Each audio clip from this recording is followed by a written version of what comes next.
Bonjour et bienvenue sur Original Comics. Aujourd'hui, quoi de neuf chez Urban Comics? Eh bien, pas beaucoup de choses, mais par contre des choses vraiment exceptionnelles et on n'attend pas plus de temps et on commence dès maintenant. La grosse sortie de ce début de mois d'octobre, c'est bien évidemment le deuxième volume de Batman Dark City par Chip Zdarsky, la dernière série canonique autour du Chevalier Noir, qui va montrer l'approche de ce dessinateur iconoclaste qui fait son trou depuis maintenant quelques années chez tout le monde, chez Marvel et chez DC Comics. Et après nous avoir livré un run de Daredevil du plus bel effet, il s'attaque maintenant à Batman et nous propose quelque chose de grandiloquent et de fascinant. Petit retour en arrière, dans le premier volume de Batman Dark City, nous avions vu la confrontation entre Batman et Felskate, un robot que Batman avait construit en forme de contre-mesure contre lui-même, au cas où il perdrait l'esprit ou se retournerait contre l'humanité et contre les justiciers. Et cette contre-mesure a été activée sans son consentement, et alors que il tente de trouver la solution, une bataille complètement homérique s'annonce, dans laquelle Batman va devoir s'aider de tous ses grands alliés pour tenter d'y mettre terme. Sauf que cette contre-mesure est beaucoup plus coriace que cela à quoi il pourrait s'attendre, et Batman va perdre. Batman va perdre et va se retrouver projeté dans le multivers. Cette contre-mesure, le Felskate, va utiliser un outil qu'il a récupéré de la forteresse de solitude de Superman pour envoyer Batman dans une terre alternative. Une terre dans laquelle Gotham n'est pas protégée par des super-héros. Au contraire, cette Gotham est complètement déliquescente et complètement suintante et ravagée par le crime et surtout par une police particulièrement sanguinaire et autoritaire. Et dans ce moment-là, dans cette ville dans laquelle beaucoup de misères sont à résoudre, Bruce Wayne va tenter de sauver cette Gotham, parce que lui c'est toujours son objectif, c'est l'objectif de Batman. Il est là pour aider Gotham City, même si ce n'est pas la sienne, il va tout donner, même si il est en dehors de sa terre, sans aucun allié, avec pratiquement aucun gadget à sa mesure. Il va se hisser grâce à son intellect et grâce à sa puissance pour tenter de sauver ce monde, mais ça va pas forcément être aussi simple que prévu, et sur son chemin il va rencontrer beaucoup de personnages qu'il connaît déjà dans un tout autre contexte, qui va le forcer à se réinventer et à devoir faire face à son propre héritage. En parallèle de ça, on va suivre les pérégrinations de Tim Drake, le troisième Robin, qui est persuadé que Batman est encore en vie et qui va chercher à le retrouver par-delà le multivers. Chip Zdarsky, du coup, après un premier volume vraiment sans temps mort, avec une action qui ne s'arrêtait à aucun moment, très blockbuster, offert par le dessinateur Jorge Jiménez, se pose un peu plus pour ce deuxième volume, justement prend un peu plus le temps de développer son personnage, justement pour créer une ambiance beaucoup plus proche du roman noir, du polar, comme vous pouvez le connaître aux origines du personnage, aidé par un autre dessinateur qui remplace Jorge Jiménez, c'est Mike Enthorn, j'espère que je le prononce bien, un dessinateur avec lequel Chip Zdarsky avait déjà pas mal collaboré sur Daredevil, donc du coup c'est des gens qui se connaissent bien et qui proposent quelque chose de peut-être un peu plus réaliste dans l'approche du personnage, justement avec une mise, un accent mis sur l'ambiance. Mike Enthorn, il a un ancrage très brut, très noir, qui fait ressortir vraiment les contours et qui fonctionne vraiment, je trouve, du feu de Dieu pour cette histoire un petit peu de rébellion qu'a envie de mettre en place Chip Zdarsky, avec un final particulièrement explosif et gargantuesque et jouissif pour tous les fans de Batman qui se respectent. Mais je ne vais pas forcément vous dire beaucoup plus et vous laisser le plaisir de la découverte. Mais en tout cas, sachez que si vous aviez apprécié le premier volume, ce deuxième est tout aussi intéressant et fascinant, se pose un peu plus et nous présente peut-être un peu plus ce que Chip Zdarsky a en tête pour notre bon Chevalier Noir. On enchaîne ensuite avec un volume qui me tient particulièrement à cœur et donc je suis très content de le voir enfin arriver en français.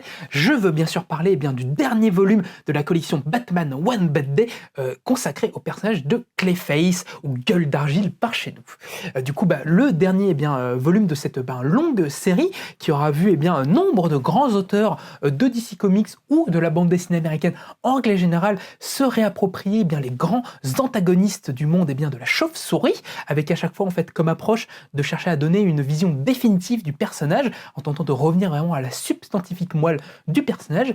Et cette fois-ci, eh bien, c'est au trio Colin Kelly et Jackson Lanzing au scénario et avec Zarmanik au dessin que doit s'atteler la réinvention de Gueule d'Argile. Du coup, quelque chose de particulièrement original, parce que Gueule d'Argile, c'est pas forcément le personnage le plus mis en avant de DC Comics et de Batman en règle générale. On avait pu le voir assez récemment avoir une place très importante dans les Detective Comics Rebirth, mais depuis on l'avait plus trop vu, et surtout cette dualité avec Batman n'est pas forcément ce qui est le plus creusé. Et ici, en fait, les auteurs vont décider de renvoyer Clayface à Hollywood, parce que malgré son côté de super méchant, Clayface à l'origine, Basil Carlo de son vrai nom, c'est un acteur un petit peu raté, qui s'est retrouvé devenir un véritable monstre et qui va tenter d'user de ses pouvoirs de métamorphose pour devenir un acteur et de devenir très connu et de montrer à tous son grand talent. Sauf que il n'est peut-être pas aussi doué en acting qu'il pourrait le penser et va très vite se faire distancer par d'autres acteurs. Mais sa nature profonde va très vite revenir au galop et va décider d'assassiner au fur et à mesure les gens qui lui font de l'ombre et de prendre leur place grâce à son super pouvoir. Cependant, ça va l'emmener dans une véritable spirale infernale qui vont le voir se confronter à des choses particulièrement noires et horribles. Et du coup, cette version du personnage est particulièrement fascinante et moi, vraiment, elle m'a énormément plu. Cette vision est particulièrement fascinante parce qu'elle est l'œuvre de deux auteurs que moi j'aime vraiment beaucoup, qui sont un petit peu pour moi les prochains Golden Boy du monde du comics, Colin Kelly et Jackson Lanzing, qu'on a déjà vu à l'œuvre sur plein de choses vraiment super, notamment la dernière série Captain America, Sentinel of Liberty, qui est particulièrement réussie. C'est eux qui ont repris le destin des Gardiens de la Galaxie. Ils ont également signé pour DC Comics des aventures du Batman Beyond de Terry McGinnis, qui était particulièrement aussi, je trouve, appréciable. Et ici, sur Gueule d'Argile, ce qu'ils vont chercher à faire, en fait, c'est par le prisme du monde de l'art, du monde de la comédie, vont proposer une sorte de relecture de Killing Joke, agrémentée d'une vision et d'un thème sur la monstruosité du personnage et sur vraiment la déliquescence de Gueule d'Argile.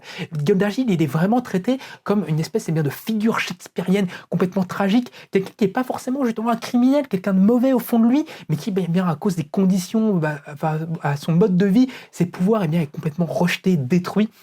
Et moi, je trouve vraiment super chouette. Il y a un côté vraiment grande tragédie dans ce Batman One Bad Day, moi qui m'a vraiment beaucoup plu. Un aspect, je vous dis, très méta vis-à-vis de Killing Joke que je vous laisse découvrir pour avoir un petit peu la surprise de tout ça, qui est vraiment très réussi. Et c'est mis en image de manière sublime par l'auteur Zermanico, qui est une des jeunes pousses au dessin de DC Comics de ces dernières années, qui avait fait notamment un grand bruit en dessinant le Flashpoint Beyond, qui était sorti il y a quelques temps, qui se charge actuellement de la série Green Lantern chez DC et qui est vraiment super réussi. Et vraiment tout ce beau monde combiné nous propose vraiment une superbe histoire de Gueule d'Argile. Moi, je pense que c'est ma préférée des Batman One Bad Day. Il y en a d'autres que j'ai beaucoup apprécié. Celui sur Bane, par exemple, qui était très attachant. Celui sur l'Homme Mystère, qui est particulièrement aussi réussi. Mais moi, je pense que celui qui m'a le plus plu, qui m'a le plus émerveillé, c'est vraiment ce Gueule d'Argile.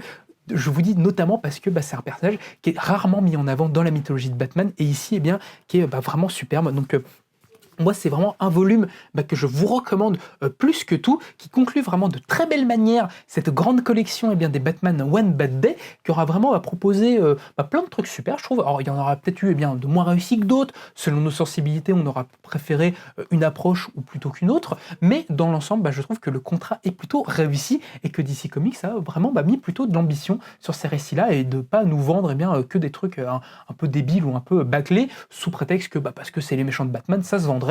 Non, franchement, ils ont fait les choses bien et j'espère que peut-être cette initiative sera renouvelée. Alors peut-être pas que sur les méchants de Batman, peut-être sur d'autres méchants de DC Comics. Je pense qu'il y aurait matière à faire et qu'il y aurait de quoi nous émerveiller encore plus. Donc vraiment, jetez-vous et vraiment sur ce Batman Gueule d'Argile. Moi, je l'aime vraiment de tout mon cœur. Il est vraiment super et surtout, n'hésitez pas à aller picorer toute la collection des Batman One Bad Day parce qu'il y a vraiment de super trucs à aller voir. N'hésitez n'hésitez pas bien à revenir en arrière sur les précédentes vidéos qu'on a réalisées. Normalement, on les traite tous.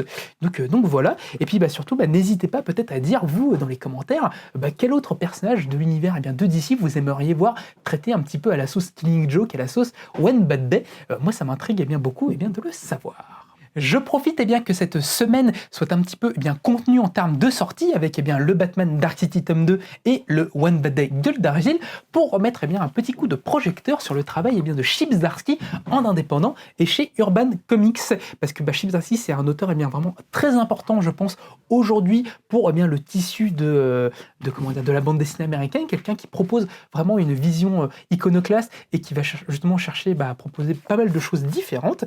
Et au-delà de ses travaux chez Marvel et chez DC Comics, il fait beaucoup de choses en indépendant que Urban Comics a décidé de nous proposer. Notamment, moi, je pense vraiment l'ouvrage qu'on retiendra de sa bibliographie de ces dernières années, c'est Public Domain, vraiment une magnifique série qui s'intéresse aux coulisses de la création et du monde du comic books de super-héros, en nous présentant un vieil auteur qui va, disons, se retrouver en conflit avec son ancien éditeur pour récupérer les droits du super-héros qu'il a créé des années auparavant, justement avec toute une bataille juridique et idéologique sur les droits de création en fait, et les droits d'exploitation des personnages de bande dessinée. C'est vraiment super réussi, hyper intéressant, une vision, disons, quand même assez piquante que nous propose Chip Zdarsky. On nous présente pas forcément tout le monde sous un très beau jour, et avec un enrobage dans un récit un petit peu d'héritage et d'un récit familial qui est très attachant et qui fonctionne vraiment super bien. Donc Public Domain